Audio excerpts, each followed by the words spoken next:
D'abord, désolé pour le retard. On va essayer de finir donc à 10h30. Vous savez que on a attaqué donc un nouveau livre de la Torah, c'est Bereshit, un nouvel paracha. On commence la Torah 0. Et ce qui est intéressant, c'est que le premier mot de la Torah, Bereshit, est un mot tout simplement intraduisible. Je ne sais pas si vous êtes déjà intéressé aux commentaires multiples de la Torah. Alors, ça commence très très mal, parce que le terme Bereshit est tout simplement intraduisible. Alors, on va essayer ensemble de bosser, de travailler donc à partir de ce que dit Rashi. Et avant donc de rentrer directement dans le sens de Rashi, de ce que va dire Rashi, on va juste vous expliquer pourquoi Rashi est tellement important. À chaque fois qu'on parle de quoi que ce soit dans la Torah, on évoque très régulièrement le commentaire de Rashi. Rashi, donc, c'était un mec qui vivait au début du Moyen-Âge, né en 1040 et mort en 1105. Et une des raisons pour laquelle il a atteint le sommet de tout parmi tous les commentateurs, il y a trois raisons essentielles. La première, c'est que Rashi présente partout. Vous ouvrez n'importe quelle page, soit de la Torah écrite, de la Torah orale, le Talmud de Jérusalem, le Talmud de Babylonie, à chaque fois, Rashi a dit quelque chose, ce qui lui permet d'avoir une pensée qui embrasse un petit peu l'immensité de la Torah. Torah écrite, Torah orale. Ça, c'est le premier point. Deuxième point, dans Rashi, c'est qu'il s'attache systématiquement à ce qu'on appelle le sens littéral. Vous savez quoi le sens littéral? Pardon? Pshat. Le pshat, mais ça veut dire quoi le pshat? Blanc bonnet, bonnet blanc. Ouais, littéral, pshat. C'est quoi le sens littéral? Pardon? Sens simple. Alors, c'est pas si simple que ça en général. Ça peut être extrêmement profond. Mais ce qu'il y a la vertu du sens littéral, c'est de rester le plus collé au mot, le plus collé au texte. Vous avez toujours quatre façons d'aborder un texte de la Torah. Mais soit le sens littéral, donc c'est la couche la plus proche des mots. Vous avez ensuite une deuxième couche qui s'appelle le sens allégorique. Vous avez une troisième couche qui s'appelle le sens de l'allusion. Alors vous avez le quatrième sens qui s'appelle le sens du secret. Pshat, remez, drash et sod, qui fait en fait en hébreu, ouais, pardes. Fait pshat, le remez, le drash et le sod. Vous avez ici pardes qui veut dire un jardin. Et je vous donne un exemple qui est assez intéressant pour voir un peu plusieurs couches de commentaires possibles sur un même verset. Il y a un verset dans la Torah qui parle du moment où Bilam, qui était une personne qui voulait, chas v'shalom, maudire le peuple juif, s'apprête à, monter sur une montagne pour aller maudire le peuple juif. Et voilà que ce bonhomme, donc, au tout début, dans son entreprise, le texte nous dit Vayashken Bilam baboker vayachavosh et atono. Vayashken Bilam baboker, il s'est levé tôt le matin. Vayachavosh et atono, et il a préparé, il a littéralement, les voches, ça veut dire il a préparé la monture de son ânesse. Donc, un enfant qui lit ce verset, il se dit Bilam, il fait comme Lucky Luke, il va chevaucher son blanc d'extrier. Bon, pour l'instant, ça va, tout va bien. Ça, c'est la lecture au niveau du sens le plus littéral possible, et c'est vrai, c'est pas faux, c'est pas une image, c'est il s'est levé tôt le matin pour aller faire son travail. Ça, c'est ce qu'on appelle le sens du pshat.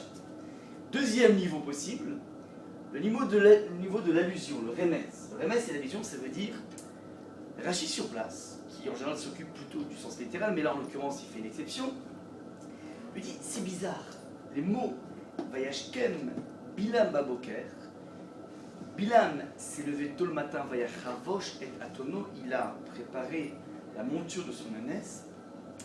Dit Rashi, ça me rappelle quelque chose que j'ai déjà vu bien avant. Il dit c'est bizarre, on a vu un peu les mêmes mots qui sont utilisés pour le personnage, vous savez de qui? Abraham.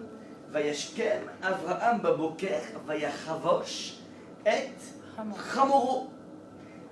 Avraham s'est levé tôt le matin et il a préparé la monture de son âne. Donc c'est incroyable.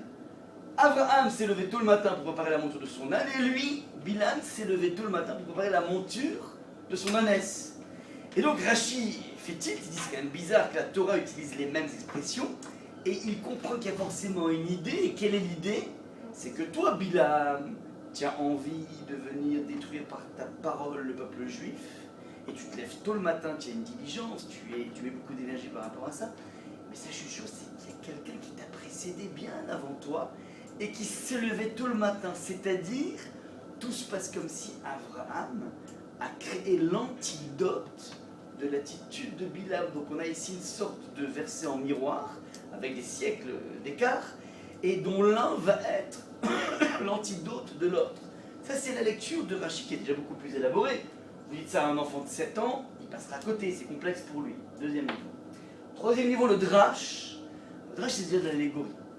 Parce que l'allégorie, ça veut dire, ce sont des images, des paraboles, qui sont là pour te faire passer un message qui serait difficilement passé si on était passé par le monde rationnel. Vous savez, par exemple, dans le Midrash, par exemple, très souvent, c'est Machal lema davar domé.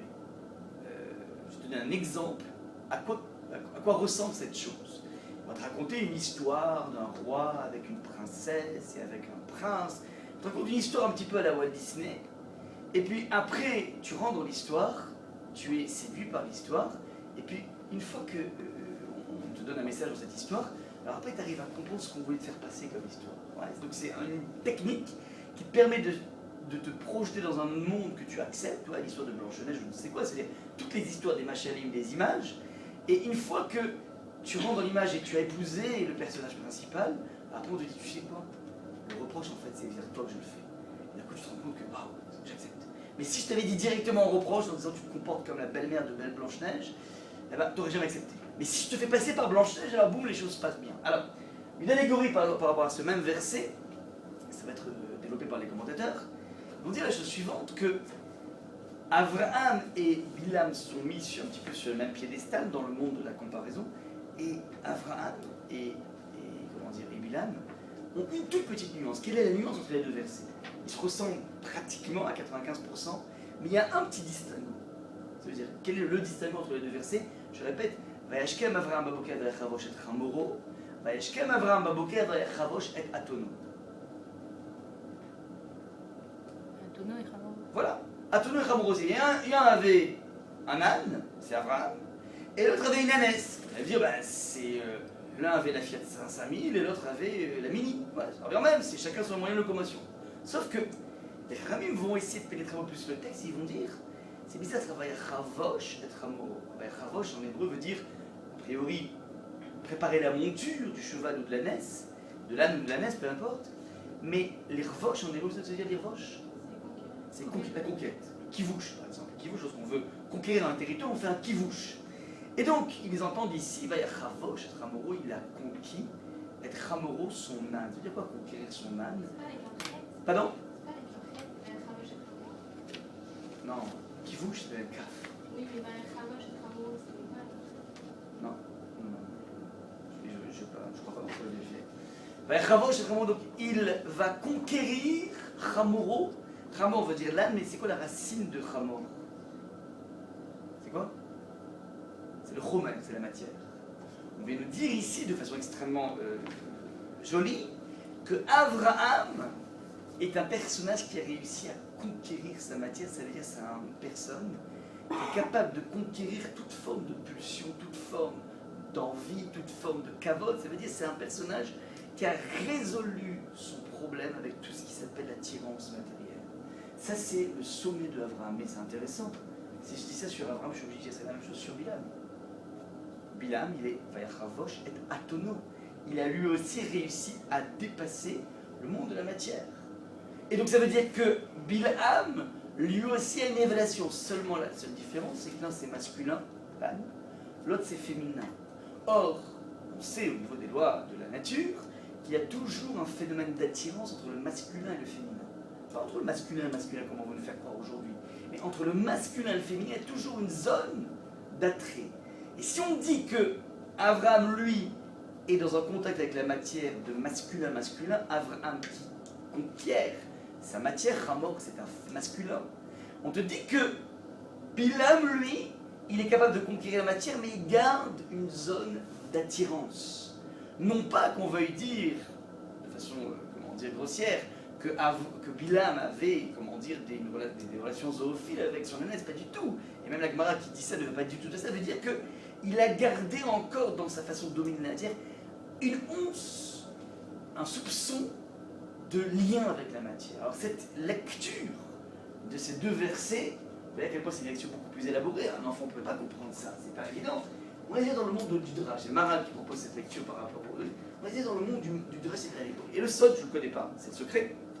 Il y a peu de rabbins qui connaissent, même les rabbins qui parlent de Kabbalah en général sont tous des charlatans, des véritables escrocs. Donc Sod, je ne peux pas vous en parler, mais il y a une notion secrète de la lecture des mêmes versets, à partir d'un axiome de la Kabbalah qui part du principe que tous les versets oscillent dans leur Gaber Hashem el Moshe les morts, Vayachavosh et Tramo, tous les versets de la Torah ne sont que des combinaisons du nom de Dieu.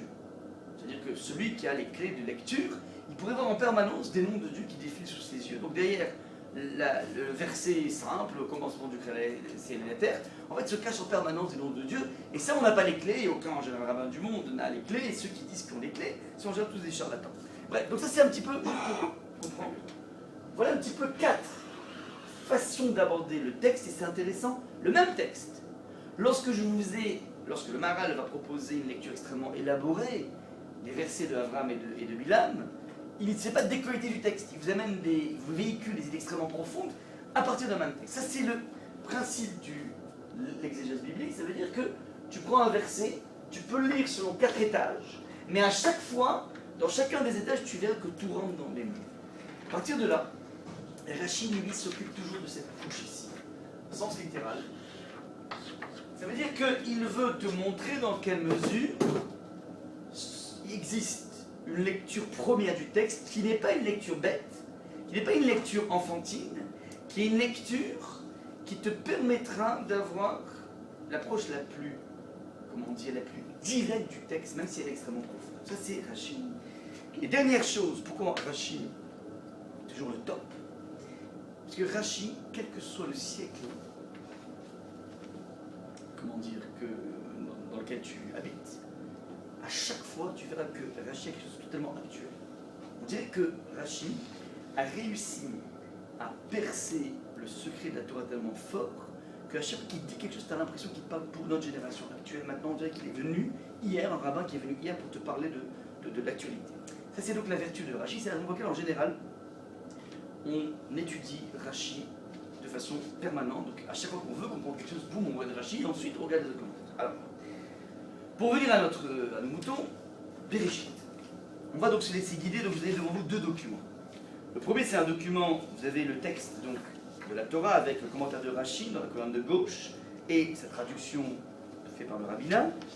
Donc on va essayer de, pour celles qui arrivent à bien lire, à traduire, on fera l'hébreu, et puis il y a la traduction à côté pour bien saisir. Et vous avez donc le deuxième document, ce que j'ai mis en place ici, c'est... J'ai repris tous les éléments de Rashi et j'ai montré dans quelle mesure il y avait une trame dans Rashi, comment Rashi va développer sa thèse, donc il y a grand 1, grand 2, grand 3, et ce qui va nous permettre de comprendre, à l'issue donc de cette étude, le texte de Rashi, ça veut dire le premier mot de la Torah, Bereshit, comment Rashi comprend le mot Bereshit. Je vous lis donc le Rashi rapidement, on va traduire, ensuite on va reprendre chacun des éléments. Et Rashi commence Bereshit bara, donc ce sont les premiers mots du verset de la Torah. Bereshit bara, donc littéralement on traduit en général par au commencement, Dieu créa le ciel et la terre. Ça c'est la traduction classique qu'on a toujours entendue. Et Rashi va montrer à quel point c'est une traduction totalement fausse. C'est absolument pas comme ça qu'il faut traduire. Alors, Rashi commence de la façon suivante. En amikra azeh omer ela dorsheni. Ce verset ne peut s'attaquer, ne peut s'appréhender qu'à partir d'une allégorie, du sens allégorique. Donc en fait il te dit, tu ne peux voir dans ce verset que le niveau numéro 3. Sous-entendu, le niveau numéro 1 est impossible à attraper. Il dit, donc c'est quoi le niveau numéro 3, l'aspect allégorique? Il dit, et là, Dorsheni Kemoshe Amou Rabodenu Zichron Livracha, Bishvil à Torah Shenikret Reshit. Il faut comprendre dans Bereshit l'explication suivante. B ne veut pas dire O, mais veut dire pour. C'est-à-dire, pour Reshit, c'est-à-dire le commencement, pour le commencement, Hachem a créé les cieux et la terre. Est-ce que chacune parmi vous comprend ce qu'on dit là maintenant. Je répète, d'après Rashi, Bereshit veut dire pour le commencement, Hachem a créé les cieux et la terre. Est-ce que ça évoque quelque chose chez vous? Est-ce que c'est compréhensible ou pas? Je vous écoute.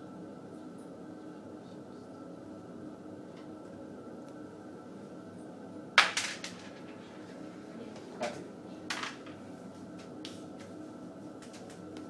Ça veut dire quoi? Eh ben, ça veut rien dire, parce que Réchit commencement veut a priori pour nous rien dire du tout. Ça voudrait rien dire de dire c'est pour un début que Hachem a créé les cieux et la terre. Ça n'a aucun sens. En revanche, si je regarde dans toute le Tanakh, c'est-à-dire toutes les 24 livres saints, à chaque fois que le terme Réchit a été utilisé, et j'essaie de voir le contexte de son utilisation, peut-être que je pourrais comprendre que veut dire pour le commencement. C'est ce que va faire Rashi. Regardez dans Rashi, il dit la chose suivante: Bijvil à Torah shenikret Reshit Darko, ou Bijvil Israël shenikret ou Reshit Devoata. J'explique. Rashi dit voilà, lorsque Shlomo Ameler parle de la Torah dans ses textes, une fois il a utilisé non pas le terme Torah, mais il a utilisé une allégorie de la Torah, une image de la Torah. Il a surnommé la Torah Reshit Darko, c'est-à-dire le début de mon chemin. Ouais, vous imaginez un grand chacham qui regarde sa vie et qui se dit en fin de compte, mon premier pas dans la vie c'est la Torah. Le premier balbutiement, eh ben, c'est la Torah. Et au lieu de dire donc la Torah, il dit Reshit Darko. Il appelle la Torah Reshit Darko. Comme quelqu'un pourrait dire la Torah, ben, c'est mon père. Une personne pourrait dire ben, la Torah c'est toute ma vie. Eh ben, lui il s'exprime, Shlomo Ameler, en disant voilà, la Torah c'est Reshit Darko. C'est le début de mon chemin. Le début de son chemin. De la même façon, dans Yirmiyahu, un autre prophète, lorsqu'il parle du clan Israël, on pourrait l'appeler le peuple des Hébreux, le peuple des Juifs, on pourrait l'appeler le clan Israël. Il se trouve que dans un endroit, il a dit que le peuple juif, il est Reshit Tevuato. C'est le début de sa récolte. On imagine un paysan qui a un grand champ de blé, qui va faire sa récolte, et la première moisson qu'il prend avec sa faux, eh ben, on peut imaginer que c'est son premier chiffre d'affaires. Ouais, c'est la première joie d'avoir en fait une récolte. Eh ben, cette première poignée que le paysan prend, eh ben, c'est comme ça que Yirmiyahu va qualifier le peuple juif. Le peuple juif, il est une sorte de première récolte de l'humanité. Si on considère l'humanité comme des pans de blé, eh ben, à Akash Baruch Hu, il y a une première récolte, et on a toujours été placé comme étant un peuple qui est le peuple frère aîné de l'humanité, c'est-à-dire le frère aîné qui est censé montrer l'exemple, tracer la voie. Mais voilà, le peuple juif, il peut s'appeler peuple juif, il peut aussi s'appeler Reshit Tevuata, les prémices de sa récolte. Maintenant, regardez un peu la démarche au niveau allégorique. Il dit, puisque je vois dans l'immensité des 24 livres de la Torah, 2 fois où on utilise le terme Réchit, pas pour dire un début, mais pour évoquer une notion. Et quelle notion? Tantôt la Torah, tantôt le peuple juif. J'en déduis ici, si je transpose cette définition, je la transpose ici, ça veut dire que lorsque Shlomo Ameler, on lit le texte de la Torah, lorsqu'ils voyaient Bereshit, ils ne traduisaient pas dans leur tête commencement, ils traduisaient pour l'émergence de la Torah, pour l'émergence du peuple juif, Hachem a créé les cieux et la terre. Est-ce que vous voyez un petit peu l'incidence d'une telle lecture du texte de la Torah? Je répète, c'est pour l'émergence d'un peuple juif qui va être le peuple frère aîné de l'humanité, c'est pour l'émergence d'un principe, ce qu'on appelle la Torah, c'est-à-dire un système, une idéologie, une religion, que Akadosh Baruch Hu a créé le monde. Quelle est l'incidence première d'une telle lecture du premier verset de la Torah d'après Rashi? Qui peut me dire les incidences directes? Qu'est-ce que ça change? Avant, on pensait au commencement du création des cieux et de la terre, maintenant on a quelque chose de tout à fait nouveau. Quel est l'élément majeur qui va changer? Ça a été créé pour nous. Pour nous, ça veut dire, à condition qu'on joue le rôle de frère aîné ou de sœur aînée. Ouais. Mais effectivement, il y a une, ou bien, pour l'émergence de la Torah, il n'y a pas que nous, il y a la Torah. Ouais. J'avais vu Quand dans la cette... Torah elle nous a été donnée, donc c'est. Oui, elle a été proposée à tous les peuples aussi. La Oui, Torah, elle aurait pu être... mais Elle alors, aurait pu être... Mais elle aurait pu être acceptée par tous les peuples. Mais en tout cas, une chose est sûre, c'est que, comment dire, on t'oriente vers une sorte de but de la création. Et l'incidence majeure ici est la suivante, c'est que de façon générale, lorsque tu dis au commencement Dieu créa les cieux et la terre, tu t'attends à une sorte d'instant t égale 0. Qu'est-ce qui s'est passé dans ce premier Big Bang de l'histoire? Qu'est-ce qui s'est passé? On a l'habitude de regarder le texte en se disant, voilà, on va nous raconter la chronologie des éléments de création. Le premier jour, il a fait ça, le deuxième jour, il a fait ça, le troisième jour, que les océans se regroupent pour que apparaisse la terre ferme, le quatrième jour, les astres, le soleil, les lunes, ainsi de suite, le cinquième jour, les animaux, le sixième jour, l'homme. On aurait presque l'impression qu'il y a une sorte de chronologie méthodique de création. Et Rachi te montre ici, par une lecture, encore une fois, allégorique, qu'en fait, c'est absolument pas le comment les choses se sont déroulées, ni le quand les choses se sont déroulées, mais en vue de quoi les choses se sont déroulées. C'est-à-dire, qu'est-ce qu'on cherche derrière la création?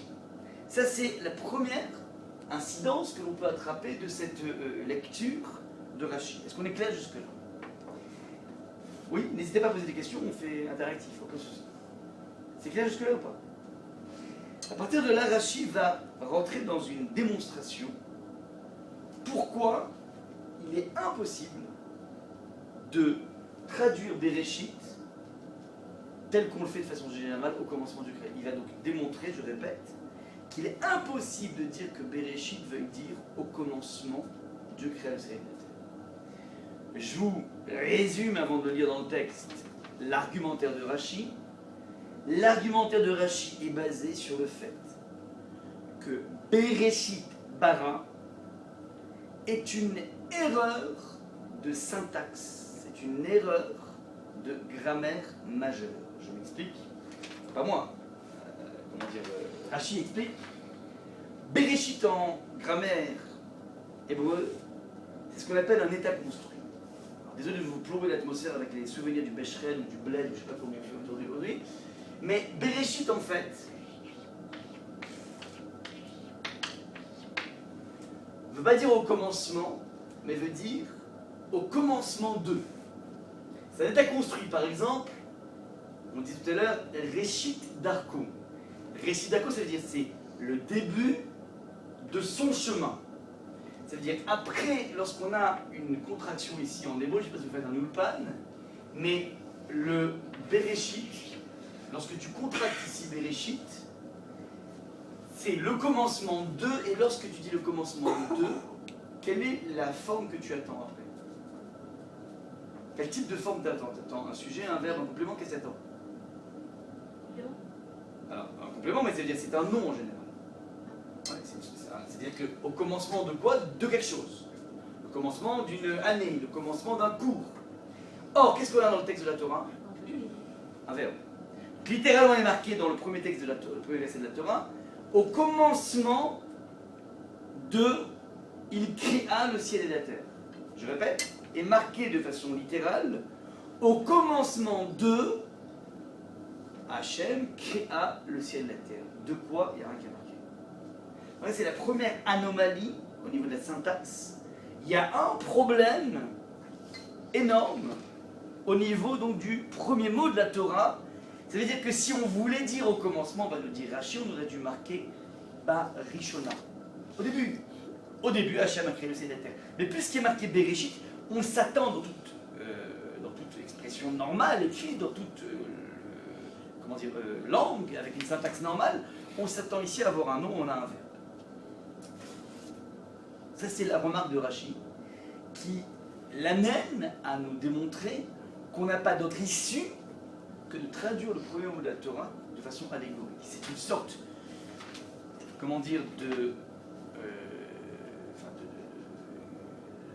comme si Rachi rendait les armes, lui qui est toujours en train de dire, moi ce qui m'intéresse, c'est le sens littéral. Tout se passe comme si ici il se sent bloqué, il se sent,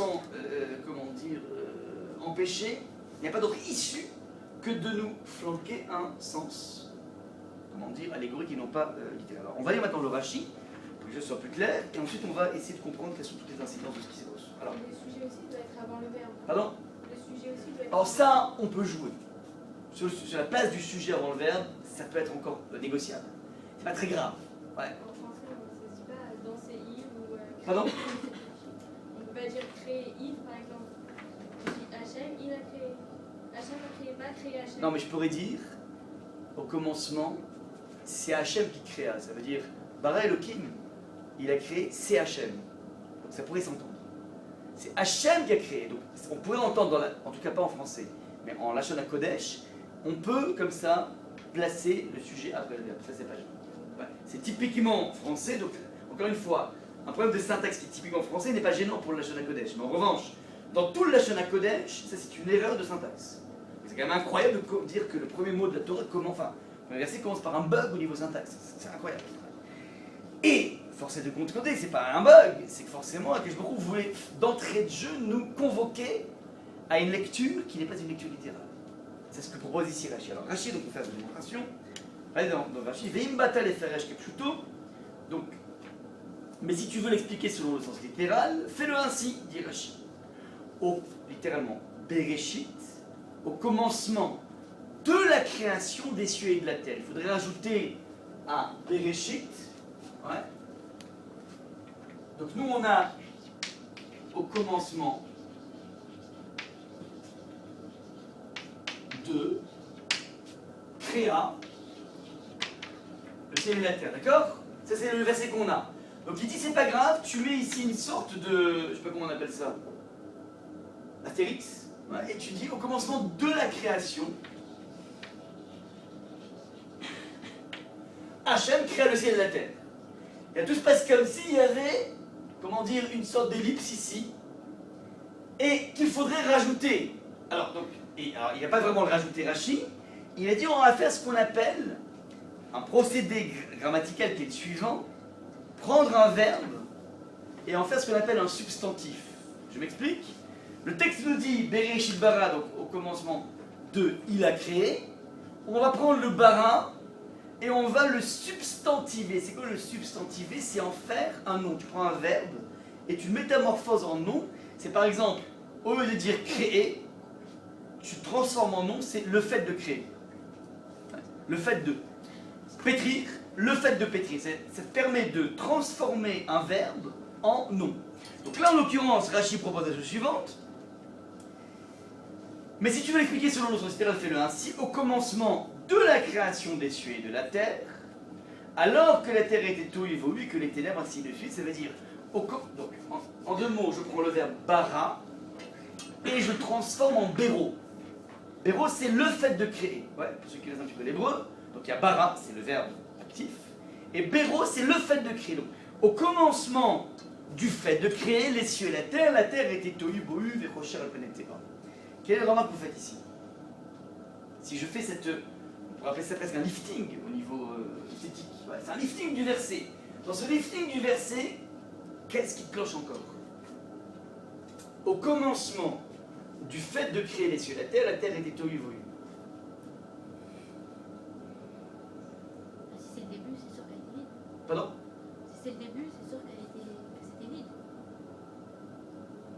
Mais c'est toujours on savait ça. Bah oui. Toujours on savait qu'il y avait une sorte de vide avant la création, il n'y a rien.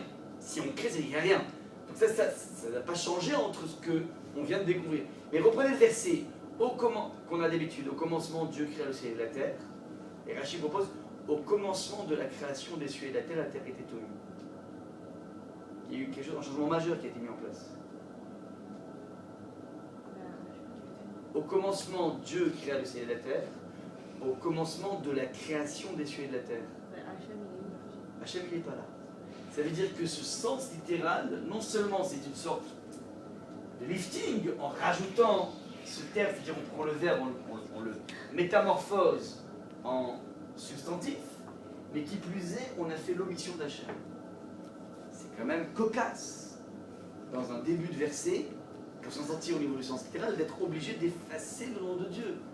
Pour s'en sortir au niveau du sens littéral. Donc première chose, premier écueil, c'est qu'avec cette manipulation, au niveau du sens littéral, on est obligé d'avoir une sorte de difficulté énorme qui s'appelle j'ôte, la présence de Dieu, et, comment dire, je transforme un verbe en substantif. Premier point.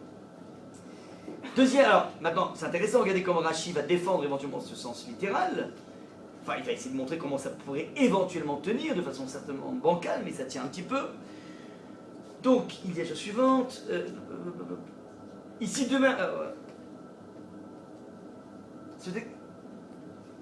au commencement de la création des cieux et de la terre, alors que la terre était tohu vohu, et que les ténèbres, ainsi de suite, et le qui m'a dit que la lumière soit. C'était la continuation des versets. Ce texte ne va pas nous donner l'ordre de la création, nous dire que les éléments ont été créés en premier, car si tel était le cas, le texte aurait dû porter Barishona en premier lieu. Donc attention, même si on dit Rachi que on te dit au commencement de la création des cieux et de la terre était tohu vohu, même dans cette tentative de sens littéral, on n'est même pas à ce qu'on appelle l'instant t égale 0. Pourquoi? Parce que au commencement de la création des cieux et de la terre, ne veut pas forcément dire l'instant t égale 0. Parce qu'il est possible que dans l'histoire de la création du monde, on dit que ça c'est l'instant t égale 0, création du monde, Akadosh Baruch Hu nous livre une Torah dans laquelle il décide de mettre un curseur ici, qui s'appelle la création des cieux et de la terre, le moment de la création des cieux et de la terre, qui serait peut-être les cieux, le monde spirituel, et la terre, le monde matériel. C'est-à-dire, il y a eu des millions de choses qui sont passées avant ça. Maintenant, ce qui intéresse la Torah, c'est cette phase de l'histoire, qui commence maintenant à Adam Arishon, Adam, et qui va nous amener jusqu'à la venue du Mashiach, lui-même Rabbi Yemenu. Ça veut dire, même dans cette tentative du sens littéral, on n'est même pas en train de parler de l'origine du temps. Premier point. Deuxième tentative, est-ce qu'on est clair jusque-là? N'hésitez pas à poser des questions. Deuxième tentative de Rachi.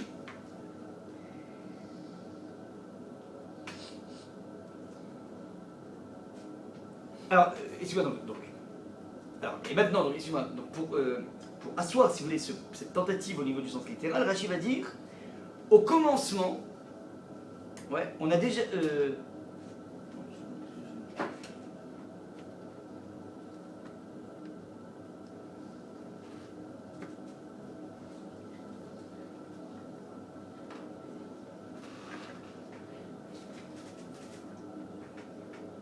je dis voilà, regardez un petit peu, ici de même, tu dois expliquer, vous êtes avec moi ou pas, ici de même, on peut au milieu. Tu dois expliquer, au commencement, Elohim crée un, comme s'il est écrit Bereshit Bero, au commencement de l'acte de la création. Je vous l'ai dit, Bero, ça veut dire c'est un verbe qui est devenu substantivé. À rapprocher de au commencement, où Hachem parla à Hoshia. On a vu donc des fois des cas dans lesquels le texte de la Torah dit Bereshit Diber Hachem le Hoshia. Au commencement de la parole adressée par le Saint béni soit-il à Hoshia, Hachem dit à Hoshia. C'est-à-dire, on a vu des exemples dans lesquels, des fois, un verbe marqué, il faut le comprendre comme un nom. Peut-être persisteras-tu à soutenir que ce qu'on nous apprend ici, c'est qu'il a, à savoir le ciel et la terre, ont été créés en premier, et que le texte veut dire au commencement de tout. Maintenant, deuxième possibilité qu'on pose Rachi, c'est pas la possibilité de sens littéral. Deuxième possibilité, Rachi dit la chose suivante. On n'a qu'à dire qu'on maintient Bereshit, ça veut dire au commencement de. Au commencement de créa, je rajoute ici E de la création, je rajoute ici de tout. Au commencement de tout, Hachem a créé le monde, c'est-à-dire, a créé le ciel et la terre, c'est-à-dire, au commencement, c'est ce qui est marqué, de quoi? De tout. Le tout n'est pas marqué, mais je le rajoute parce qu'il est sous-entendu. Et on a vu dans la Torah des exemples dans lesquels, des fois, on fait l'omission d'un terme qui est important, mais, comme on dit en français, ça va sans dire.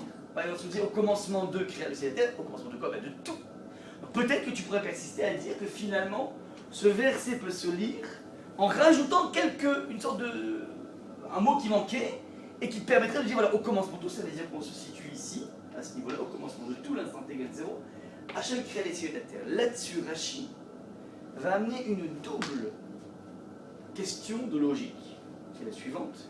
Si tu veux dire que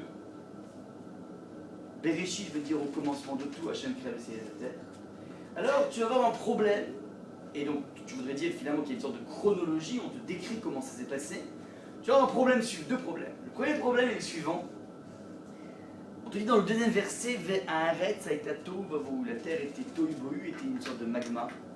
Rocher al pénétrum et obscurité sur la surface de l'abîme.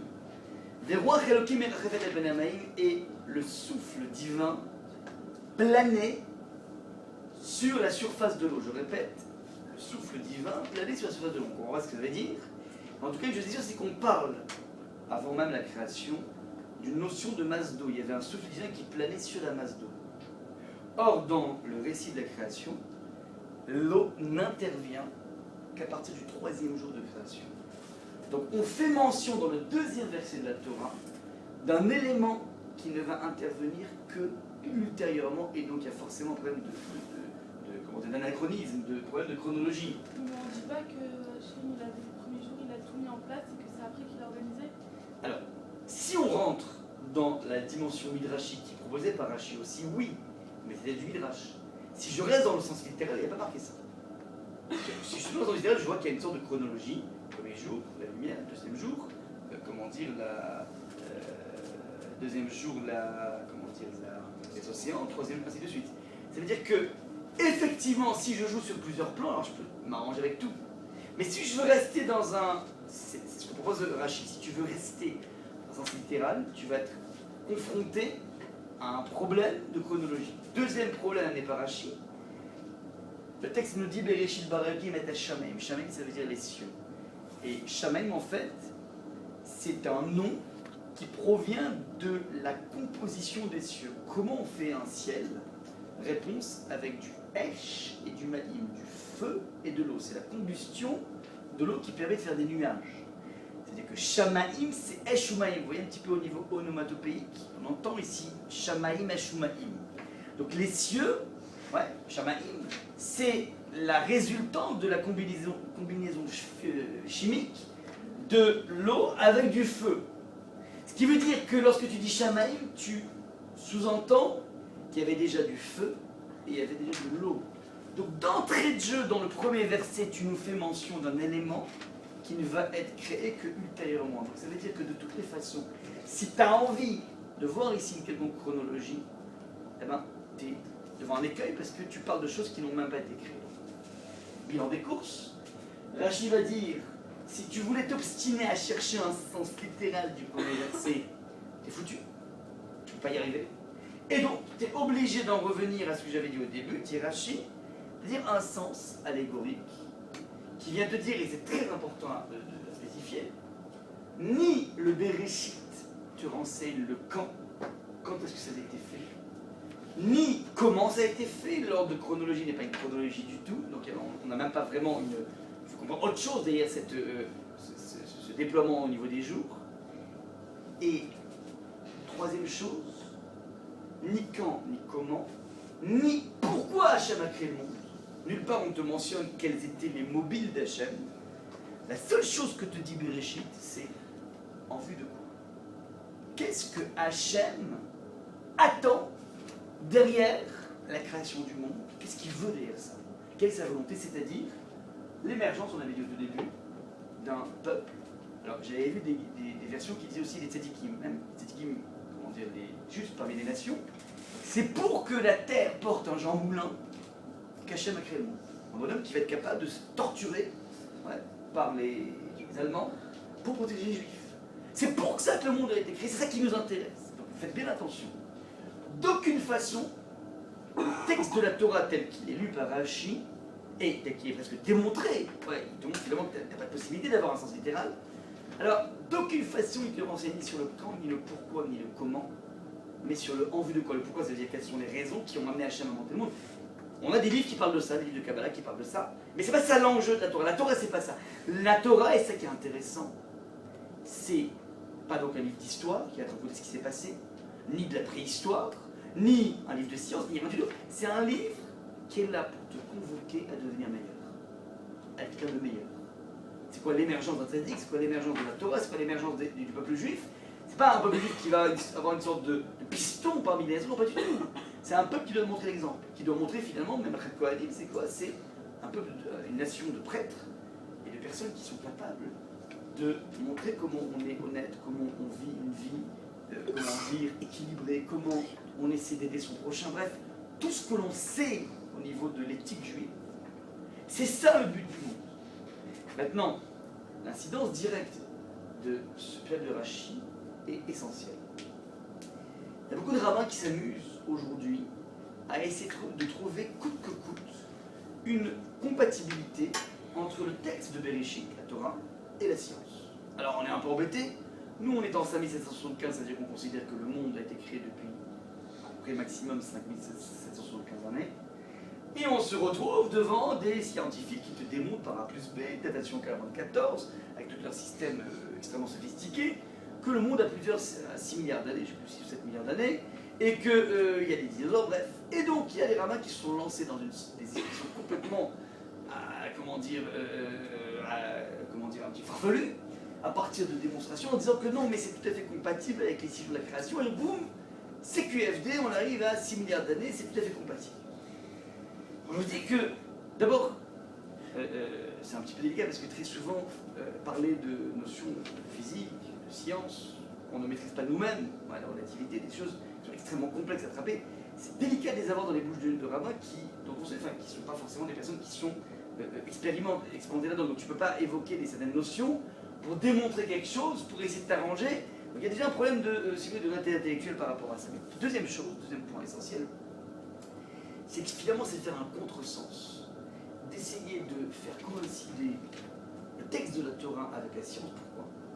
Parce qu'à partir du moment où on vient de démontrer, et Rachi, regardez un petit peu dans la méthode, c'est un point que j'ai oublié de vous dire, mais je vous le dis maintenant. Dans la structure, vous voyez, donc je vous ai donné l'ossature de Rachi. Rachi a commencé par nous flanquer le sens allégorique. Voilà, c'est ça le sens du verset. Et c'est qu'après, il nous a montré que parce que de toutes les façons, t'es foutu, tu ne pourras pas avoir un sens littéral. C'est la démarche de Rachi. Je vous répète, il a commencé par nous dire, voilà, Bereshit, c'est pour le Réchit, pour l'émergence du peuple juif, pour l'émergence de la Torah que le monde a été créé. Maintenant, si tu veux trouver un sens littéral, t'es foutu. J'avais toujours une question au niveau, entre guillemets, pédagogique. Pourquoi Rachi ne fonctionne pas à l'envers? C'est-à-dire, commencer par nous dire, voilà, regarde, le sens littéral, il ne marche pas, à cause de l'anomalie Bereshit implique forcément un nom et non pas un verbe. Et donc, puisqu'on n'arrive pas à trouver un sens, boum, je te sors de derrière les fagots une explication allégorique. Ça aurait été presque une démarche plus pédagogique. C'est-à-dire que je te montre que finalement, tu n'as pas de solution, et puis après, je te sors la solution qui tombe comme ça du ciel. Pourquoi Rachi a commencé par nous obliger presque une sorte de sens qui a l'air un petit peu tiré par les cheveux, pour ensuite nous démontrer que ça marche pas? Vous comprenez ma question de pédagogie?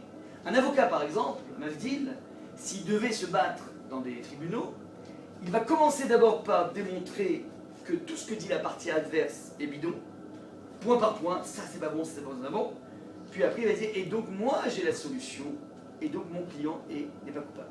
C'est-à-dire, c'est une démarche au niveau pédagogique de dire, voilà, tout ce que tu dis, c'est du bidon, et donc il ne reste plus que ma vérité, c'est ça. Rachi aurait pu faire la même chose, c'est-à-dire, il dit, voilà, de toute façon on est foutu. Bereshit ne veut rien dire, enfin il y a une erreur de syntaxe. Donc puisqu'il y a une erreur de syntaxe, ça veut dire qu'Akadosh Baruch Hu était intéressé à ne pas laisser le début du récit de la Torah dans une littéralité, dans un sens trop littéral, et donc il voulait obligatoirement te convoquer à quelque chose de beaucoup plus profond. C'est ça la démarche. Pourquoi Rachi a fait dans ce sens? Alors, l'élément de réponse est suivant, c'est que c'est tellement important de prendre un bon départ lorsqu'on ouvre un livre de Torah. Chaque livre a toujours besoin d'une introduction, un prélude. Ouais, et dans le prélude de livre, tu vas voir par exemple, tu vas tout de suite voir s'il s'agit d'un roman policier, s'il s'agit d'un roman bibliographique, s'il s'agit d'un livre d'histoire, s'il s'agit d'un livre de science, d'économie, ouais. C'est-à-dire que tu as toujours besoin d'une amorce qui te permet de voir qu'est-ce que tu as dans les mains. Et là, de cette façon, Rachi te dit, attention. Et il te dit de façon presque une sorte d'électrochoc, attention, ici, la perspective essentielle, le prisme essentiel à partir duquel tu attrapes le texte, c'est dans quelle mesure la Torah va faire de toi quelqu'un de meilleur, quelqu'un de plus gentil, quelqu'un de plus attentionné. Ça, c'est l'enjeu essentiel de la Torah. Et ne te méprends pas à y voir autre chose que ça. Une sorte de livre d'histoire. Et donc, à chaque fois que tu iras à un cours de Torah, un cours tu vas être au cours d'un texte, tu es obsédé par une chose, dans quelle mesure ça me rend meilleur ou pas. Et si finalement tu n'as attrapé qu'un élément d'information, une culture, tu es peut-être passé totalement à côté du but de la Torah. C'est ce que nous dit ici Rachi, maintenant. Attraper le texte de la Torah en cherchant une conformité avec la science, c'est un petit peu comme si on prenait une vague de La Fontaine, maître corbeau perché sur un arbre, et tu prends La Fontaine et tu dis, mais oh là là, mais quelle catastrophe! Comment se fait-il qu'on enseigne encore aujourd'hui dans les écoles primaires ces textes de La Fontaine qui sont une catastrophe totale? Pourquoi une catastrophe? Très simple. J'ai fait des études et je me suis rendu compte que compte tenu de l'épaisseur des fromages à l'époque de La Fontaine, il est absolument impossible qu'un corbeau puisse tenir dans son bec un fromage sachant que l'ouverture du bec du corbeau ne dépasse pas 18 degrés. Qui plus est, compte tenu de la densité et du poids d'un fromage de l'époque, il serait tout simplement impossible au corbeau, sans battre des ailes, de... Monsieur, vous êtes fou, quoi. La Fontaine n'a pas fait un texte pour parler d'une réalité scientifique. Il fait un texte pour t'apprendre à réfléchir à des notions sur la flatterie, sur beaucoup de choses, ouais.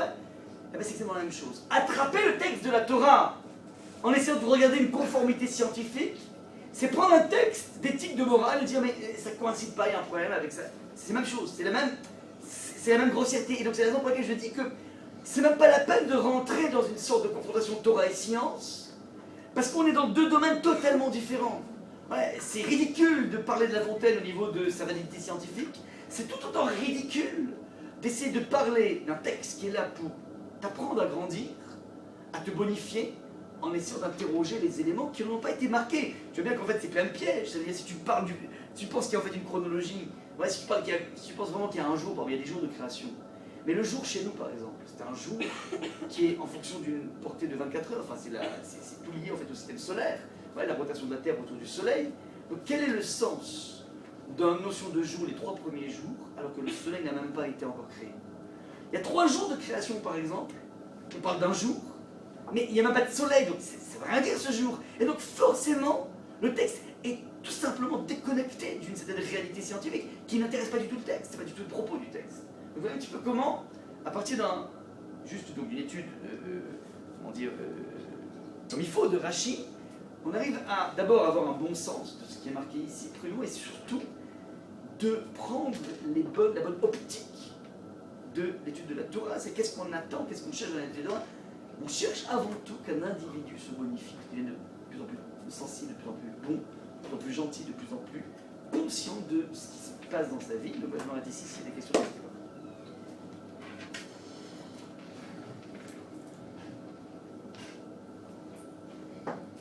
Well